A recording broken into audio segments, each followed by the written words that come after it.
वैसे जो basic formula वो है इलास्टिसिटी का, क्या है कि percentage in quantity divide by percentage in price, यानी प्राइस की तब्दीली से क्वांटिटी में कितनी तब्दीली आ रही है, इसको कहते हैं इलास्टिसिटी। अगर प्राइस में तब्दीली से क्वांटिटी में ज़्यादा तब्दीली आ रही है तो उसका मतलब है वो इलास्टिक है, और अगर प्राइस में तब्दीली से क्वांटिटी में कोई तब्दीली नहीं आ रही, पहले की डिमांड के करीबी बराबर ही है, तो इसका मतलब है वो प्रोडक्ट क्या है, इन इलास्टिक है। ये फॉर्मूला है इसका, इलास्टिसिटी ऑफ डिमांड का, ईडी से इसको लिखते हैं। फॉर्मूला क्या है, डी बाई डी पी, यानी कि डेरिवेटिव लेना होता है हमें ये डिमांड फंक्शन का, क्यू डी का, और मल्टीप्लाई करेंगे पी बाई क्यू से। पी वो प्राइस है जिसमें आपने इलास्टिसिटी निकालनी है, और क्यू वो क्वांटिटी है जिस पर इलास्टिसिटी निकालनी है। ज़ाहिर है किसी प्राइस और क्वांटिटी पे ही इलास्टिसिटी निकलेगी, है ना। इसी तरह से फिर ये इलास्टिसिटी ऑफ सप्लाई का फॉर्मूला ई एस, ये क्या है, डेरिवेटिव लेना होता है। डी बाई डी पी का मतलब होता है डेरिवेटिव, प्राइस के रिस्पेक्ट डेरिवेटिव इसका, सप्लाई फंक्शन का, क्यू एस का, और उसको मल्टीप्लाई करेंगे पी बाई क्यू से। ठीक है। अच्छा, अब शॉर्ट थोड़ा सा डेरिवेटिव के कुछ रूल। डेरिवेटिव क्या होता है, डेरिवेटिव कहते हैं रेट ऑफ चेंज को, यानी एक वेरिएबल के अंदर तब्दीली हो, एक इंडिपेंडेंट वेरिएबल के अंदर तब्दीली हो, तो डिपेंडेंट वेरिएबल में कितनी तब्दीली आएगी, ये इसको कहते हैं डेरिवेटिव। तो इसके कुछ फॉर्मूले छोटे से देख लेते हैं। Derivative of a constant, derivative का मतलब ये रेट ऑफ चेंज, किस रेट से तब्दीली आए।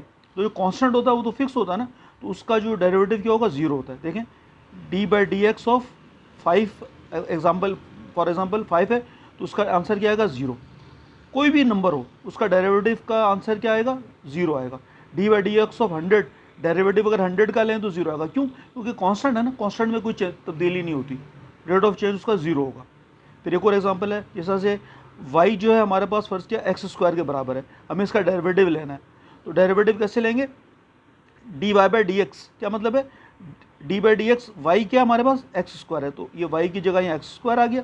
इसका डेरिवेटिव का फॉर्मूला ही होता है कि जो इसकी पावर होती है ना वो नीचे आ जाती है। देखें, ये एक्स स्क्वायर था ना, तो ये 2 नीचे आ गया, और पावर में से कम कर देते हैं। एक्स की पावर स्क्वायर थी 2 थी, उसमें से -1 किया, और ये जो असल फंक्शन जो वेरिएबल होता है उसका डेरिवेटिव लेते हैं। असल क्या था, एक्स के ऊपर स्क्वायर था ना, तो एक्स का डेरिवेटिव ले लेंगे d x by d x.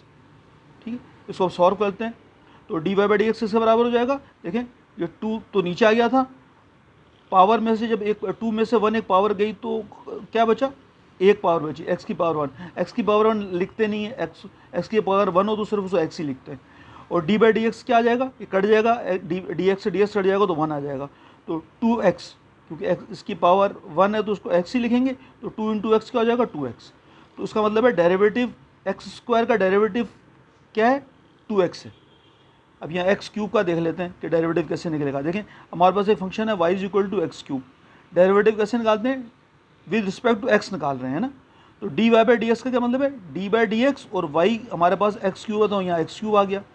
तरीका क्या था कि पावर नीचे आ जाएगी। देखें, ये 3 पावर थी, पावर नीचे आ गई, पावर में से एक माइनस करना है। 3 पावर थी, उसमें से 1 -1 कर दिया, और जो वेरिएबल है उसका डेरिवेटिव लेना है। वेरिएबल क्या हमारे पास x है, तो डी बाई डी एक्स आ गया।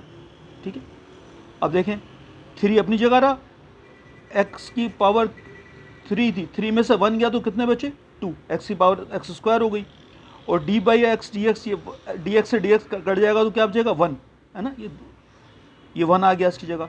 तो ये मल्टीप्लाई होगा 3x स्क्वायर से 1 मल्टीप्लाई होगा तो क्या आंसर आ जाएगा, 3x स्क्वायर।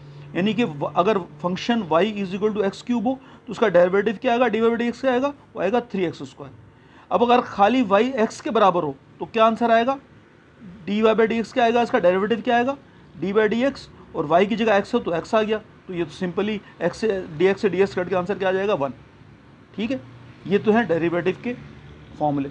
अब इसको अगले जो है ना मैं आपको मज़ीद बताता हूँ।